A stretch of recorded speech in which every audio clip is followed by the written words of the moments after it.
Dostlar, salamlayıram sizi. Şahmatın çempionluq tarixində deməli bundan qabaq biz Bobby Fischerin oyununu paylaşmışdıq. İndi isə deməli Bob Fischer bilirsiniz ki, Spassky üzərində qələbə qazanmışdı və dünya çempionu olmuşdu.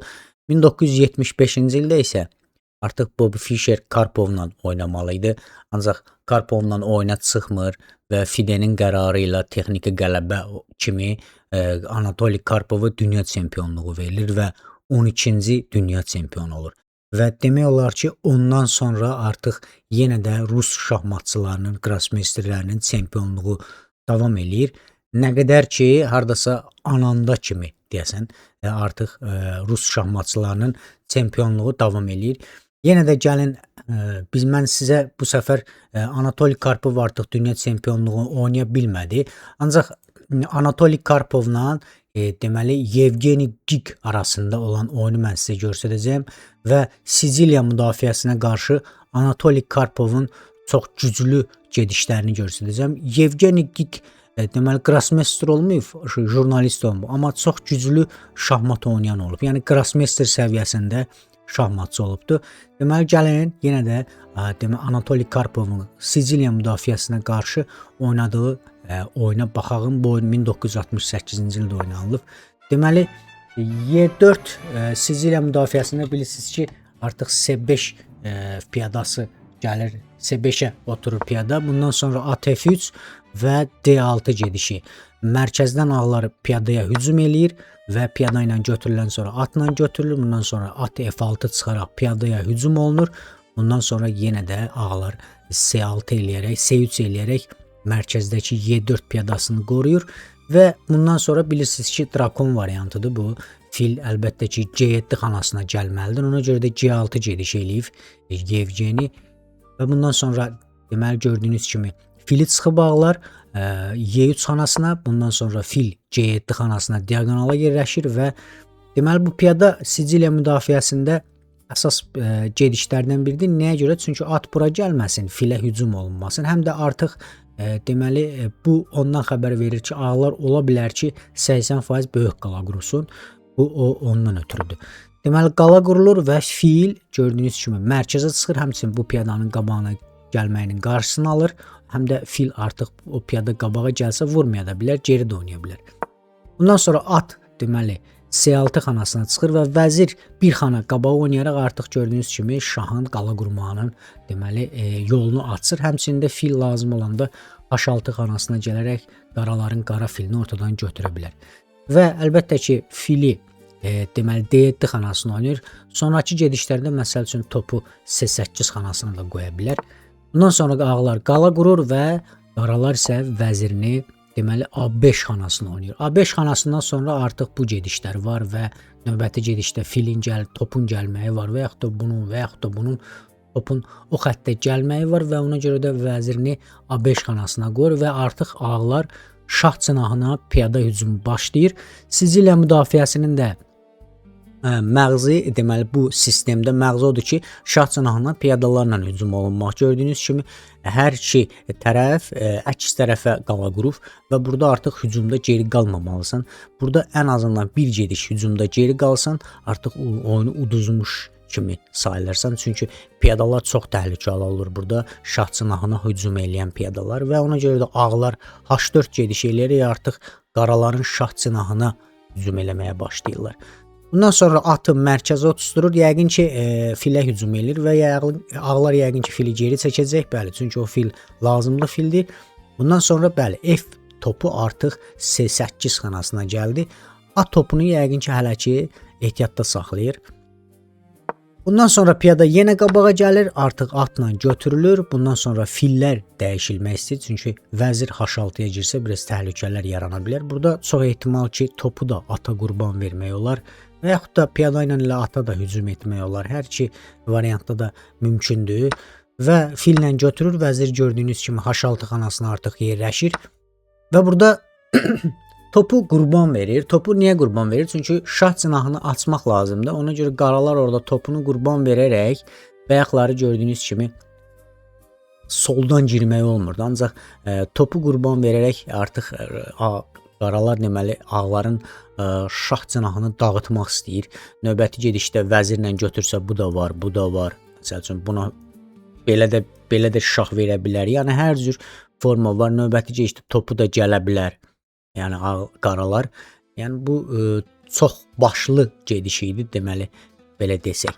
Və həmin topu piyada ilə götürür ağlar. Bundan sonra yəqin ki vəzirlə götürəcək. Ancaq burada məsəl üçün şah vermək olardı və yaxud da atı geri qaytarmaq olardı. Çünki burada artıq deməli ağların da topunu qurban verməyi var. Deməli atla vəzirə hücum olunur. Vəzir deməli 2 xana geri çəkilərək C5 xanasına oturur. Bundan sonra gördüyünüz kimi piyada ilə hücum var, ancaq qurban verməyi deyirdim mən. Yəqin ki onu Karpov hələ ki gözləyir və piyada ilə bir də hücum var. Burada isə atı geri qaytaranda artıq burada məncə qurban verilməlidir topu. Bəli. Topu qurban verir, piyada ilə götürür və ikinci topu gələrək artıq H5-dəki piyadanı götürməklə deməli ağlar deməli mat təhlükəsi yarada bilərlər. Gördüyünüz kimi bu xəttdə açıqdır. Çox təhlükəli xəttdə o filin orasına baxdığı o xətt və vəzirlə şah verilir. Şah bir xana sola çəkilir və deməli piyadanı götürür. Deməli burada atı götürməklə nə olurdu? Atı götürsəydi əgər, bəli, atı götürsəydi artıq deməli vəzirlə bunu vururdu və belə bir şah verməyi var idi. Sonradan belə bir təhlükəsi var idi. Şah verərək artıq deyəsən mat olurdu oradan. Ona görə də atı vurmur, piyadanı vurur. Atı vurmaq biraz təhlükəlidir. Və burada piyadanı vuraraq topa hücum eləyir gördüyünüz kimi. Və burada ağlar əlbəttə ki topunu qorumaqdan ötürü həm də H5 piyadası boş idi. Topla həmin piyadanı vurur və şah istəyir H7 xanasından. Əlbəttə ki piyadanı qabağa eləyir. Niyə bu piyadanı qabağa eləyir dostlar? Çünki burada fil bura baxırdı. Buradan şah verəndən sonra təhlükə böyüyürdü və fil birbaşa F7 piyadasına baxacaqdı. Ona görə qaralar piyadasını Y6 gediş eləyir və piyadanı bir daha da qabağa verir. Deməli ağlar bu da 2 nidalı gedişdir. Çünki artıq burada yenə mat təhlükəsi var. Şah, yəni təhlükə böyüyür burada və atla həmin deməli piyada götürülür. Burada isə şah vermək olar məncə. Bəli. Deməli vəzirlə şah verilir. Burada vəzir şahın bir gedişi var F8 xanasına və burada bəli topu qurban verir. Deməli burada vəziyyət nədir? Bu topu vəzirlə vursa bu məlum məsələdir ki, piyada vəziri vurur. Ancaq bu piyada ilə vursa artıq blunder gedişdir. Çünki buradan artıq vəzirlə mat olunurdu. Bayaq dediyim kimi B üstdəki fil çox güclü fildir.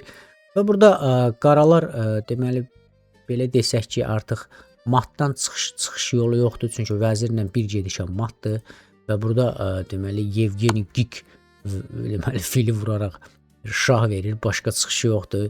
İstəyir ki, top fil və atla oyunu davam elətdirsin.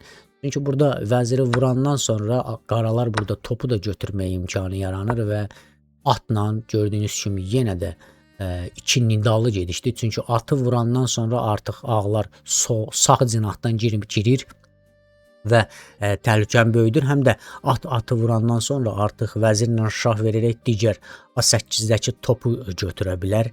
Ona görə də topu yaxınlaşdırır qaralar. Bundan sonra vəzirlə şah verilir. Yəqin ki atı götürüləcək, götürülür at. Bundan sonra piyada ilə götürəndən sonra vəzirlə bir də şah. Burada bir də şah və piyadanı götürür ağlar. Ondan sonra topu açıq xəttə gəlmək istəyir və vəzirlə yenə şah. Artıq vəzirlə G7 xanasından artıq oyun bitdi. Qaralar təslim olur. Çünki növbəti gedişdə piyadanı qabağa getmək var və bu piyada artıq vəzirə çıxacaq və qaralar o piyadanın qabağını almaq üçün ən azından bir fiqur verməlidirlər və o fiquru verəndən sonra artıq qaraların elə bir şansı qalmır və Yevgeni Gik Anatoli Karpov üzərində yəni məğlubiyyətini təsdiqləyir və oyundan çəkilir. Yenə də Anatoli Karpovun Bob Fischerlə oyunu çox maraqlı olardı. Ona görə də yəni Bob Fischer sadəcə olaraq oyuna qoşulmur. Səbəblər bilmirəm nədəndir. Ola bilər indi onun psixoloji durumu. Çünki Bob Fischer'in psixoloji durumu çox qəliz idi.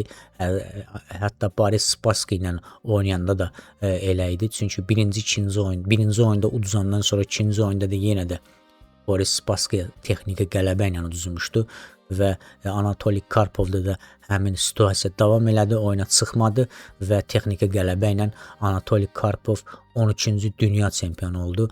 Ümumiyyətlə Anatoli Karpovun da maraqlı oyunları olubdu.